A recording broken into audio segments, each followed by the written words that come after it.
Highlights of the Mondi Gilboa 250, final round of the KwaZulu-Natal 2004 Off-Road Championship, are proudly brought to you by Ace Telecom, Stratex Network and Diesel Car. The KwaZulu-Natal off-road fraternity turned out in force for the Mondi Gilboa 250 at the end of the 2004 season. The region has long been a special vehicle stronghold and has been a valuable feeder for the ABSA Off-Road Championship. We're getting excellent entries.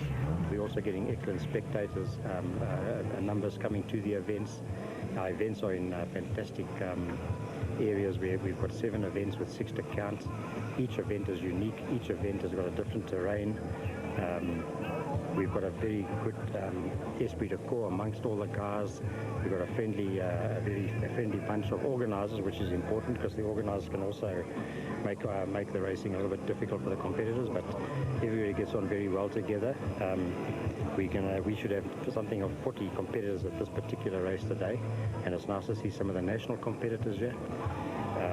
Next year, we've set our dates a lot better, so that the national competitors can also compete in our races, and some of our regional guys can go to the national races and compete in the national races. So it's also quite a good thing for us to have at the moment.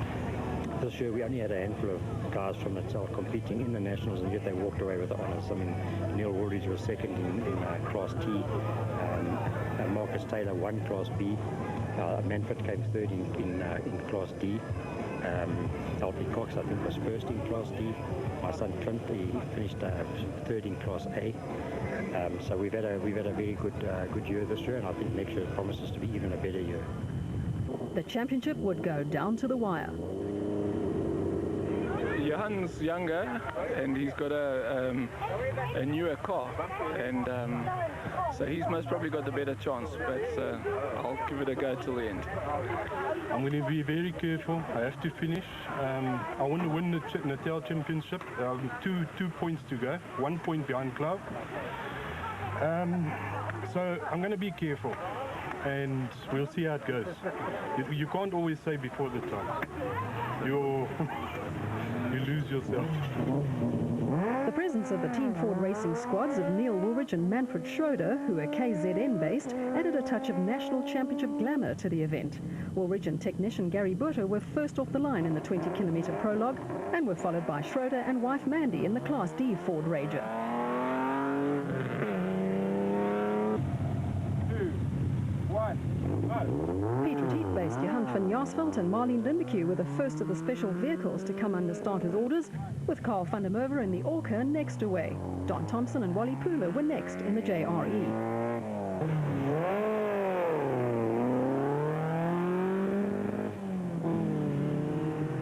As was to be expected, Woolridge and Buerta set a blistering pace in the Class T Ford Ranger, in which Woolridge and Ken Scholthammer finished second in the Production Vehicle Championship. The Schroeders were only 2 seconds slower than their teammates, and the scene was set for an interesting battle.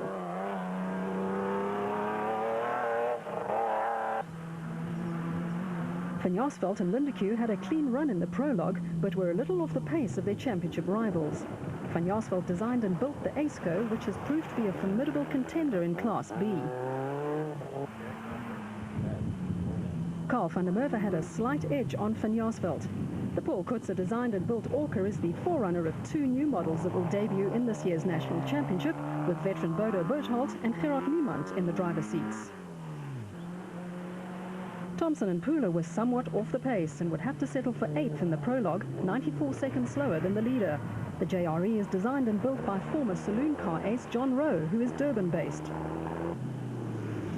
Class B winner on last year's Nissan Sugarbelt 400, Gary Campbell, aced the competition and completed the prologue in a time of 20 minutes 39 seconds, while Liege Lamb and Shannon Hughes had to settle for 7th in the Gusher Special.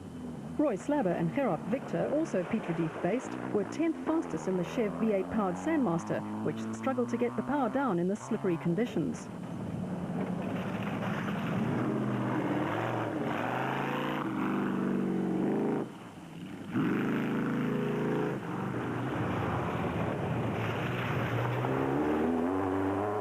Matatiele-based Mark Sarur was 11th in the Stumpmobile, while Billy Bond and Craig Hamilton struggled to get traction in the powerful Nissan V6 Bat.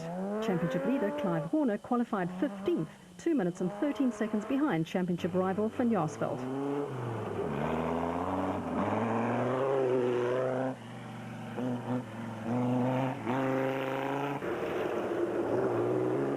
Robin and Marguerite Fletcher made their debut in the ex-Richard Schilling Raceco and, like the rest of the Class A field, were also having traction problems.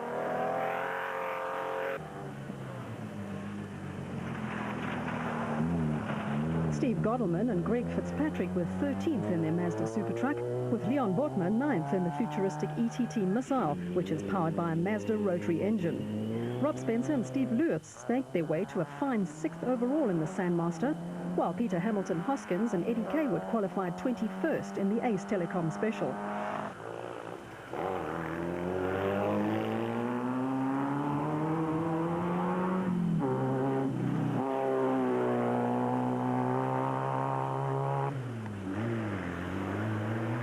Paul Bailey was 14th fastest in the Ace Co.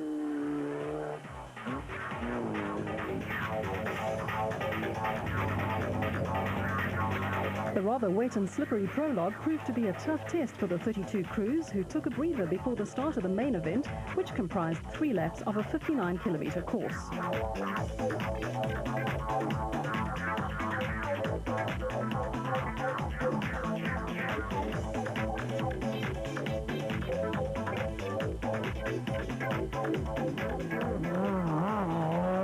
And crew chief Murray Stewart led the field away in the Team Ford Racing Ranger, in which Woolridge and Scholthammer had recently won the Carnival City 400. Campbell and Van der Merwe posted identical times in the prologue, and for them the start of the main event was a drag race. Woolridge and Stewart were in spectacular form, but the Ford Ranger would later develop power steering problems.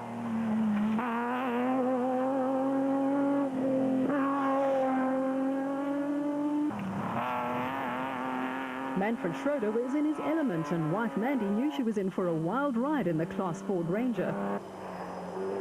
Van der Merwe had eased ahead of the competition, with the Orca well set up for the fast forestry sections of the Mondi Gilboa 250. He couldn't afford any mistakes because Gary Campbell was also maintaining a fast pace in the mighty Mag.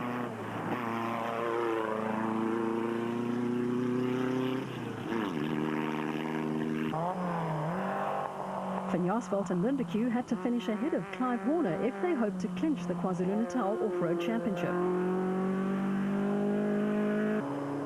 Rob Spencer and Stephen Lewis initially set a fast pace, but later retired on lap 1 with mechanical problems, allowing Lamb and Hughes to gain a place.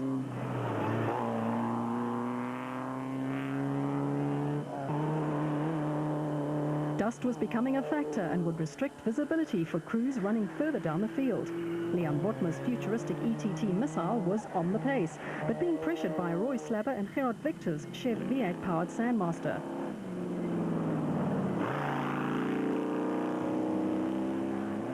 The Schroeders grabbed the lead when Woolridge had to stop to repair the power steering on his Ford Ranger.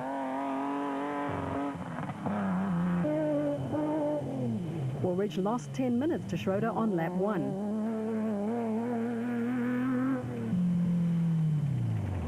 Van Jaarsveld and Lindeque had taken over the lead in Class B, but were being chased hard by Thompson and Pooler, who had managed to get past early leader Van der Merwe.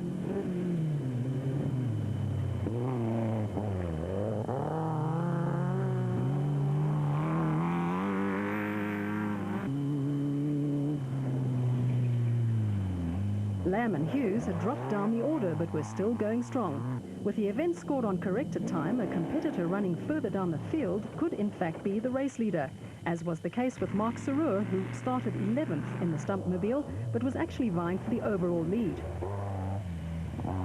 Bortmer enjoyed the comfort of an enclosed cockpit on the ETT Missile.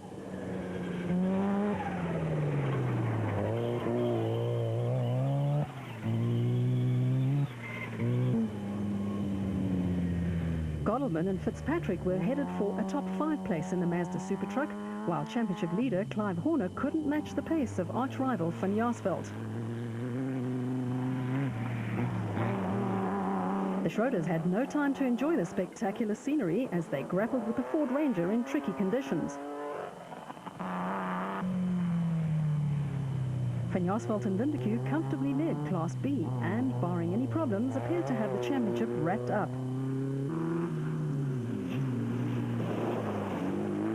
Carl van der Merwe was second in Class B and less than a minute behind Van Jaarsveld, while Lige Lam and Shannon Hughes, who had fared so well up to this point, were headed for a non-finish.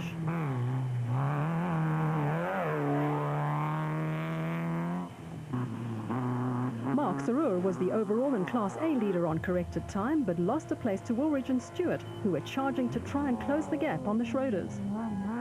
Neither of the Ford crews were eligible for points.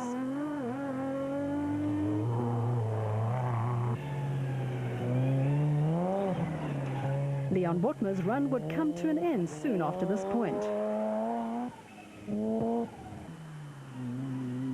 Godelman and Fitzpatrick were now third in Class A and fifth overall in the Mazda Super Truck, while championship leader Clive Horner was headed for retirement in the Sandmaster. Billy Bond and Craig Hamilton started 12th in the bat, but a steady drive would earn them a spot on the podium.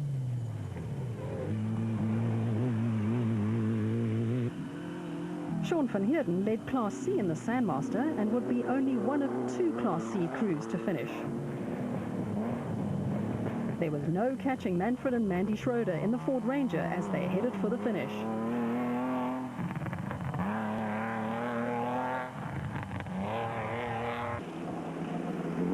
All Van Jaarsveld and Lindeque had to do was finish and the coveted championship title would be theirs. They were still being chased by Carl van der Merwe in the Orca, who'd had a trouble-free run and was hell-bent on grabbing the class lead. Woolridge and Stewart had had a wild ride in the Class T Ford Ranger, but were unable to make up the time lost earlier in the race. Lamb and Hughes were destined not to finish, while Mark Sarur simply soldiered on at the head of the field.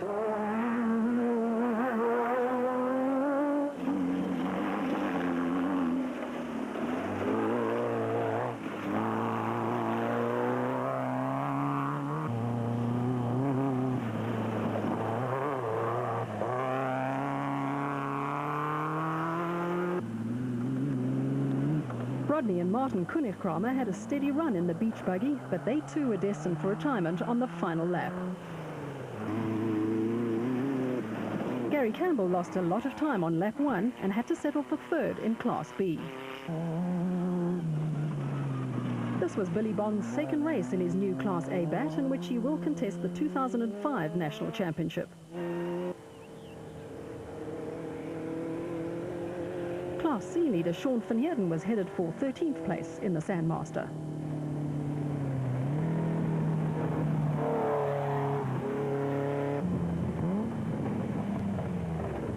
The overall win went to Manfred and Mandy Schroeder in the Team Ford Racing Ranger. You're not second again, man.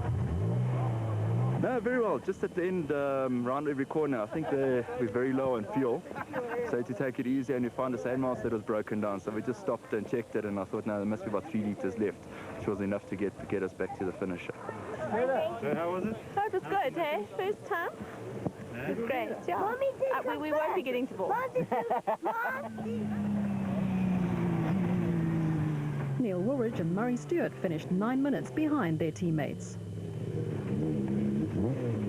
Yeah, we went at a rigorous pace and we had a bit of a problem with the power steering on the first lap, so we thought our race was actually run, so we stopped, and I think we took about 15 minutes to find the fault, and then we got going again, you know, and the whole thing was to just say thanks to our mechanics who have done so much for over the year. And so we decided to put the 2 of them in the car. We knew we were going to have to stop 2 or 3 times, but it was all in the fun of them, just to say thanks, you know, for everything they've done for the year. So it was a great way to finish. It went quite well. We had a lot of pressure today. Our car was going quite well, but yeah, we enjoyed it. So you won your class then? I won my class. I think I won overall, Natal. Congratulations. Thank you very much. Mere seconds separated some of the finishers in the hotly contested Mondi Gilboa 250. Yeah, I had a good run today. I lost third gear halfway through the second lap, so I was happy to finish. The car went very well, and it was a very good track.